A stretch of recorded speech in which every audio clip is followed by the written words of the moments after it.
200% تو کوئی چیز ہوتی نہیں ہے نا, 100% ہی ہوتا ہے. 100% اگر الیکشن کمیشن آزاد ہے تو اس کو انصاف پہ مبنی فیصلہ کرنا چاہیے. ٹھیک ہے, اگر جس کی سیٹیں بنتی ہیں ان کو الیکشن کمیشن کا کردار جو رہا اوور آل, میں جنرل بات کر رہا ہوں, کسی ایک جماعت کے حوالے سے نہیں, اوور آل اس پہ سوال اٹھ سکتے ہیں جو لوگ تنقید کرتے ہیں. پاکستان میں کوئی بھی ادارہ آزاد نہیں ہے. میں آپ کو لمس ہم یہ بات بتا دوں نا, پاکستان میں 100% کوئی بھی ادارہ, چاہے وہ الیکشن کمیشن ہے, چاہے پاکستان کی عدلیہ ہے, وہ آزاد نہیں ہے. وہ کسی نہ کسی جگہ سے کوئی نہ کوئی ڈکٹیشن ضرور لے رہے ہیں. یہ ہر ایک بات انسان کو پتہ ہے. جو کوئی سمجھ, عقل اور شعور رکھنے والا انسان پاکستان کے اندر پیدا ہوا ہے, جو بات کر سکتا ہے, اس کو پتہ ہے کہ پاکستان کے ادارے آزاد نہیں ہیں, انٹرفیرنس ہوتی ہے. اور پاکستان کو ان لوگوں نے کسی ادارے کو اس قابل نہیں بنایا کہ وہ آج آ کے اپنی انڈیپینڈنٹ آزادی کے ساتھ کانسٹیٹیوشنل پیرامیٹر کے اندر وہ کام کر سکے. کون سا ادارہ مجھے آپ بتا دینا, میں آپ کو چھوڑ دیتا ہوں کوسچن, ایک ادارہ بتا دیں. نہیں, یہ تو دیکھیں نا, جنہوں نے آ کے آئین کے اندر ترامیم کرنی ہے, قانون سازی کرنی ہے, یہ تو امپلیمنٹیشن نہیں ہے. آپ بے شک 100 ترمیم کر لیں, الیکٹورل ریفارمز کر لیں, امپلیمنٹ کون کرے گا ان کو؟ مسئلہ یہ ہے کہ حکومت کے اندر ہوتے ہوئے کسی کو کوئی چیز بری نہیں لگتی. حکومت پاور میں ہوتے ہیں نا, پاور میں ہوتے ہیں, جب پاور سے آؤٹ ہوتے ہیں وہ ساری. اب 2018 میں کیا تھا, الیکشن کیا ریگ نہیں ہوا تھا وہاں پہ؟ کیا آزاد لوگوں کو نہیں کہا آج یہ وکٹ گرا دیا, آج یہ وکٹ گرا دی ہے؟ وہاں پہ کس کی انہوں نے نظام کو ایکسیپٹ کیا بیکاز وہ پاور کوریڈور میں آ گئے. آپ کی باتوں سے تو مجھے لگتا ہے کہ آپ چاہتے ہیں کہ یہ جو پورا نظام ہے اوور آل ہو. اس نظام میں بہت ساری ایسی چیزیں ہیں جہاں پہ سر جب تک پولیٹیکل پارٹی اس ملک کی انٹرسٹ کو اوپر رکھ کے آپس میں بات نہیں کریں گے نا, تب تک نظام ٹھیک نہیں. پر آپ کو لگتا ہے کہ ان جنرل سیاسی جماعتیں ملکی مفاد کو اوپر رکھتی ہیں؟ نہیں رکھتی نا, وہ اپنی پاور کو اوپر رکھتی ہیں. کون سی ملک کو دیکھیں نا, وہ کہتے ہیں جب ہم پاور میں جائیں گے تو یہ کام کریں گے. یار اپوزیشن بھی تو کوئی چیز ہوتی ہے نا. آپ دیکھیں جتنی کانسٹیٹیوشنل اپوائنٹمنٹ ہے وہ لیڈر آف دا اپوزیشن اور لیڈر آف دا ہاؤس مل کے کرتے ہیں. ٹھیک ہے, اب ان کو پتہ نہیں اندر سے کہاں سے چابی لگتی ہے. دونوں ایک اپوائنٹمنٹ بعد میں کہتے ہیں. آپ دیکھیں الیکشن کمیشن کا چیئرمین انہوں نے نہیں لگایا, پی ٹی آئی والوں نے. ابھی وہ کہتے ہیں جی الیکشن کمیشن انڈیپینڈنٹ نہیں ہے, تو آپ نے کیوں چیئرمین کی اپوائنٹمنٹ کی تھی؟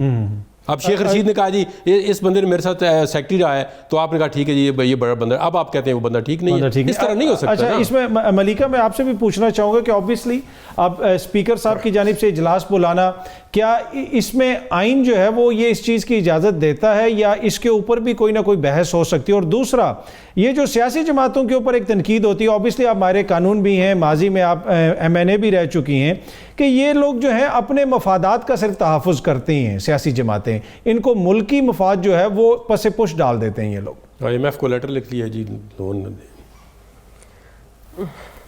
دیکھیں آخر پہلی بات تو یہ ہے کہ اسپیکر صاحب جو اپنا اختیار جو ان کے پاس نہیں ہے, جس کو استعمال کر کے پارلیمان کا سیشن بلا رہے ہیں, یہ سبجیکٹ ٹو چیلنج ہے. یعنی اس کے خلاف پاکستان کی اعلیٰ عدالت کے اندر ایک پٹیشن دائر ہو سکتی ہے. یہ ایک ایسا آئینی نقطہ ہے جو زیر غور ہے, زیر بحث بھی آ سکتا ہے, اور دیگر ماہری قانون اس پہ جو ایکسپرٹس ہیں اس پہ بات کر رہے ہیں کہ آرٹیکل 49 کے مطابق صدر کے جو اختیارات ہیں ان کو اسپیکر یا چیئرمین کس وقت ادا کر سکتے ہیں, جب صدر موجود نہ ہو یا کہیں کہ میں اپنا فریضہ ادا نہیں کر سکتا. کہ صدر مملکت جو پاکستان کی وفاق کی علامت ہے, انہوں نے کہا ہے کہ میں اپنے قومی فریضے کو, اپنی آئینی ذمہ داری کو ادا نہیں کر سکتا. انہوں نے تو ایک تحفظ جو ہے اس کو پیش کیا ہے, اور آئینی اپنی ذمہ داری جو ہے اس کے بارے میں بتایا ہے کہ میں صدر ہوں, میں صدر مملکت ہوں, میں آپ کو بتا رہا ہوں کہ آئین کے تحت پارلیمان نامکمل ہے.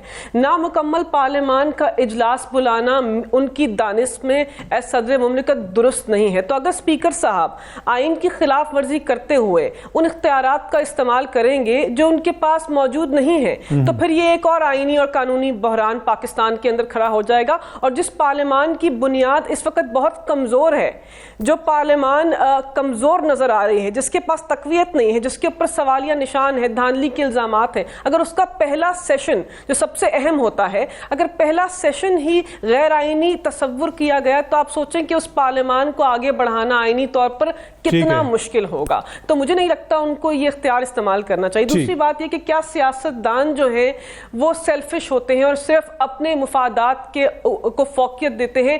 قومی جو نوعیت کے ایشوز ہوتے ہیں، مجھے لگتا ہے یہ بات درست نہیں ہے۔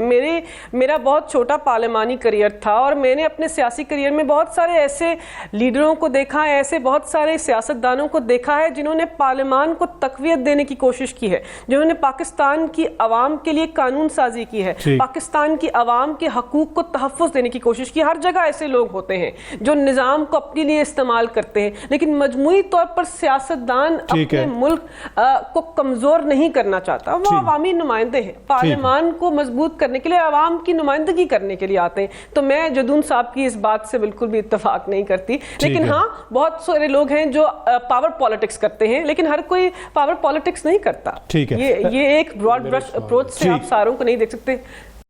ٹھیک ہے، میں شرمیلا صاحبہ کی طرف بھی آتا ہوں۔ وقت ہوا ایک چھوٹی سی بریک کا، بریک سے واپس آئیں گے تو گفتگو کو آگے بڑھائیں گے۔ ویلکم بیک جی۔ آج میاں نواز شریف صاحب جب قومی اسمبلی آئے تو وہاں پہ صحافیوں سے بات کرتے ہوئے انہوں نے کیا کہا، ذرا آپ سنیے گا۔ گورنمنٹ اکانومی کو بھی ٹھیک کرے گی، تو اکانومی کے ساتھ سارے معاملے جڑے ہوئے ہیں۔ ملیکہ صاحبہ، آپ نے سنا کہ میاں نواز شریف صاحب نے بھی کہا کہ اکانومی جو ہے اس کو ٹھیک کرنے کی ضرورت ہے۔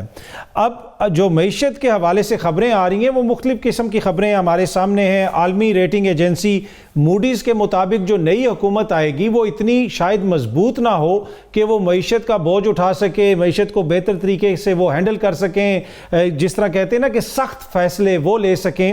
تو اس وقت ضروری نہیں ہے کہ تمام جماعتیں کم از کم معیشت کے معاملے کے اوپر کوئی نہ کوئی ایک طرح سے اتفاق کر لیں اور ایک موقف لیں؟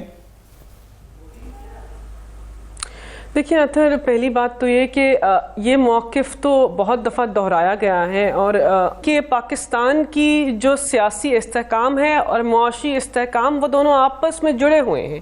اگر آپ پاکستان کے اندر سیاسی طور پر پاکستان کو مستحکم نہیں کریں گے، پاکستان کے اندر شفاف انتخابات کرانے میں ناکام ہو جائیں گے، لوگوں کو ان کا مینڈیٹ صحیح طریقے سے نہیں ملے گا، تو پاکستان کی جو معیشت ہے وہ مضبوطی کی سمت کے اندر نہیں جا سکے گی۔ پاکستان کو جو معاشی چیلنجز کا مقابلہ ہے وہ بہت بڑے بڑے ہیں۔ آپ کے زر مبادلہ کے ذخائر، آپ کی فورن ڈیٹ کی ریپیمنٹس، آپ کے کریڈٹ رسک، مطلب ایسی کوئی چیز نہیں ہے اس ملک کو منسلک نہیں ہے جو یہ نشاندہی نہیں کرتی کہ آپ کی معیشت مکمل طور پر کمزور ہے اور اپنے گھٹنوں کے اوپر ہے۔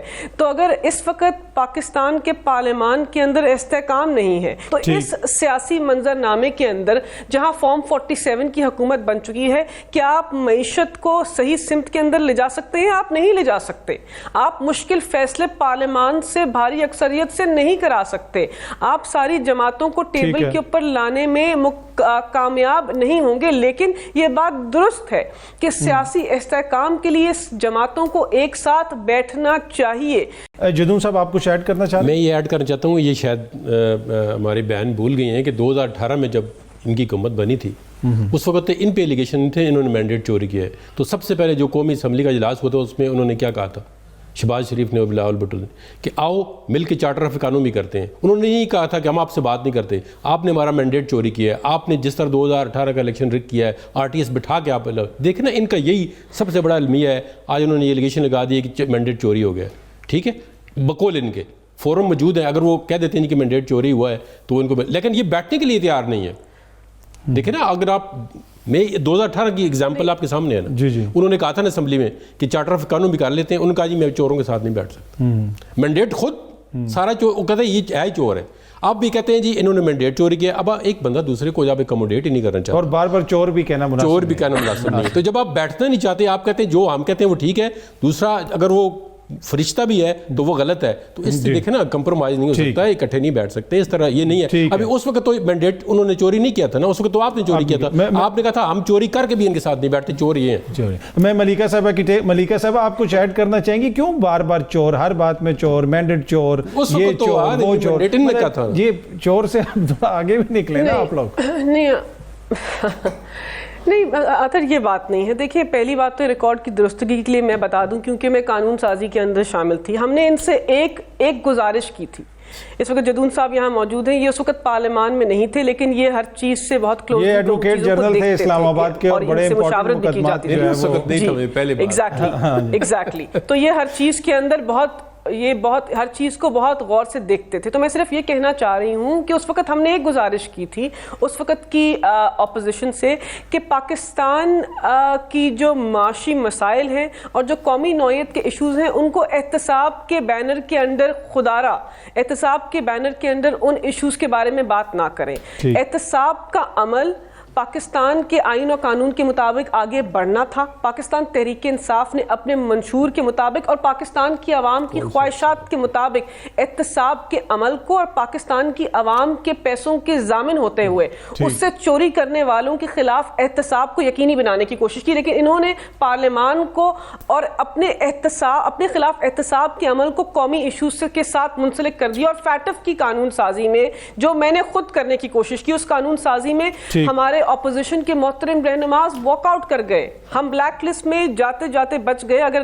وہ قانون پاس نہ ہوتا تو پاکستان اس وقت بلیک لسٹ کے اندر ہوتا. تو قومی فریضے کی بات تو اچھی بھی نہیں لگتی, لیکن ہاں یہ بات درست ہے کہ ہمیں پارلیمان کے اندر اپنا رول ادا کرنا چاہیے. جو بھی عوامی نمائندے ہیں جس بھی جماعت سے ہیں, اور جو مینڈیٹ چوری والا مقدمہ ہے جو کہ ایک بہت ہی سیریس نوعیت کا ایشو ہے, کیونکہ دیکھیں اس وقت 500 پٹیشنز فائل ہوئی ہیں الیکشن کمیشن آف پاکستان میں. 2018 میں کتنی پٹیشنز فائل ہوئی تھی؟ آپ نے کتنے فارم 45 جو ہیں آپ منظر نام پر لے کر آئے تھے؟ آپ بتائیں, نمبرز کے ساتھ بتائیں, شواہد کے ساتھ بتائیں کہ کہاں کہاں کون کون سے حلقے میں چوری. 2018 کو 2024 سے کمپیئر کرنا, it's comparing apples with oranges. I don't think یہ درست ہے. 2018 کے اندر جو آپ کی جو گزارش ہے اور جو ہم تحریک انصاف اس وقت کہہ رہے ہیں اس میں بہت زیادہ تفصیل میں ذرا جدون صاحب سے پوچھتا ہوں نا کہ یہ جہاں پہ ہم قومی نوعیت کے ایشوز کی بات کرتے ہیں, چیزوں کو آگے لے جانے کی بات کرتے ہیں, اب حکومتیں بن رہی ہیں, وفاق میں بھی حکومت بن جائے گی, صوبوں میں بھی حکومتیں بن رہی ہیں. خیبر پختونخوا کے اندر علی امین گنڈاپور صاحب وزیر اعلیٰ آ رہے ہیں.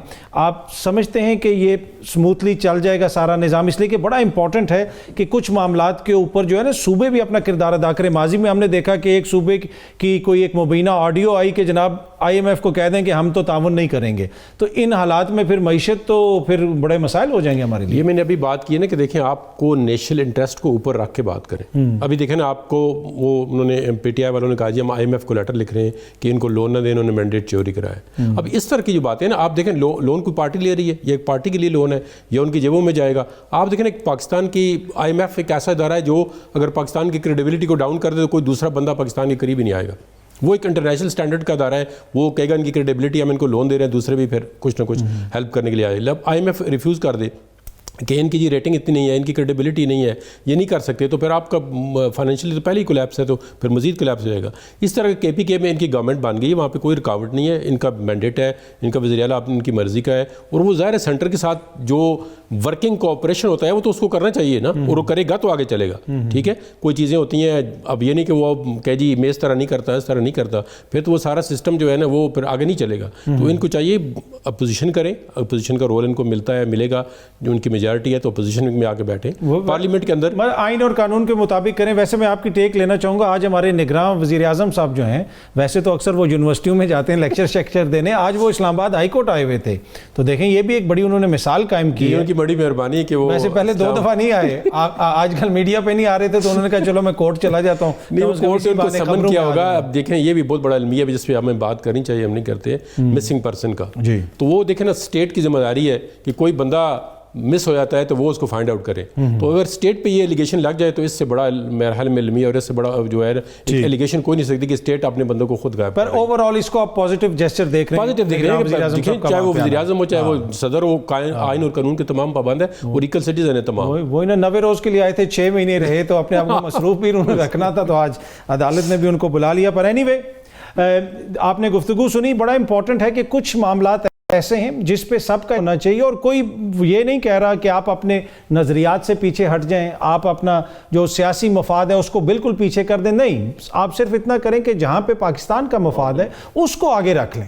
آپ اپنی سیاست بھی کریں, اپنی حلقے کی سیاست بھی کریں, سب کچھ کریں, لیکن جیسے پاکستان کی معیشت ہو گئی, پاکستان کا دفاع ہو گیا, یہ وہ چیزیں ہیں جن کے اوپر ہم سب کا ایک ہی موقف ہونا چاہیے. میں اکثر یہ کہتا ہوں کہ پاکستان مضبوط ہوگا تو میری صحافت مضبوط ہوگی, کسی کی سیاست مضبوط ہوگی, کسی کی وکالت مضبوط ہوگی, تو ہم سب نے مل کے اس پاکستان کو مضبوط کرنا ہے اور اپنا حصہ ڈالنا ہے. کل اگین آپ لوگوں سے اسی ٹائم پہ ملاقات ہوگی. Thank you very much.